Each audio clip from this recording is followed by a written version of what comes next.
Mula dito sa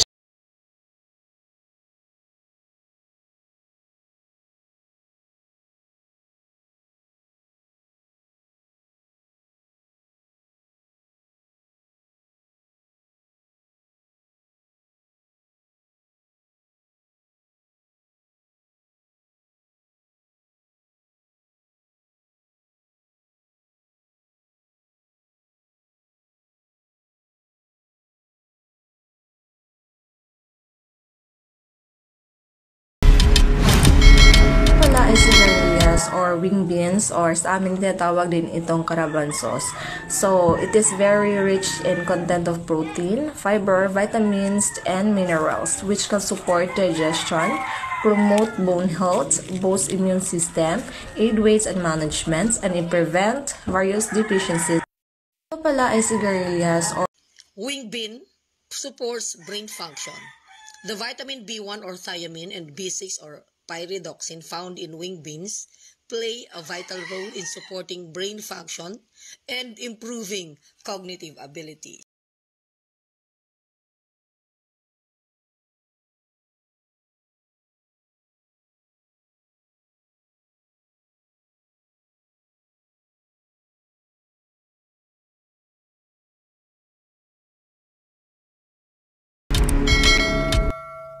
guys, nanapoy bunga guys, nanapoy tag-as ang ato ang wing beans or sigarilyas guys.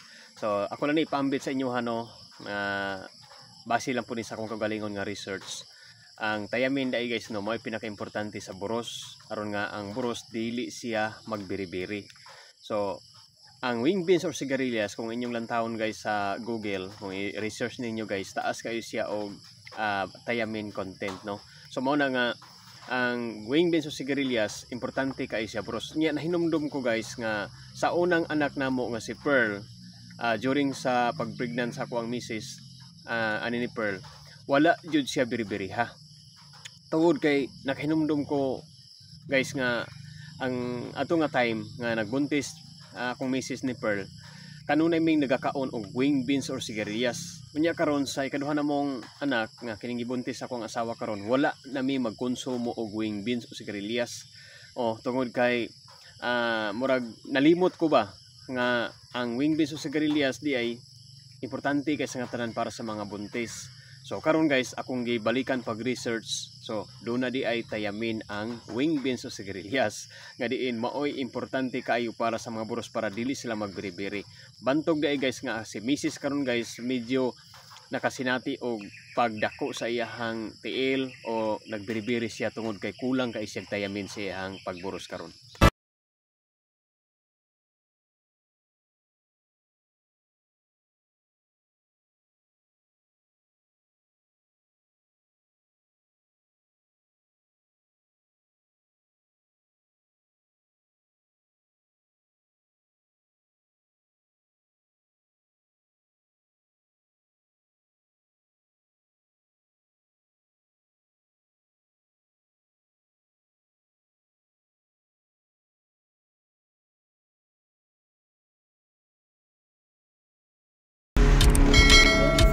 Sigarilyas.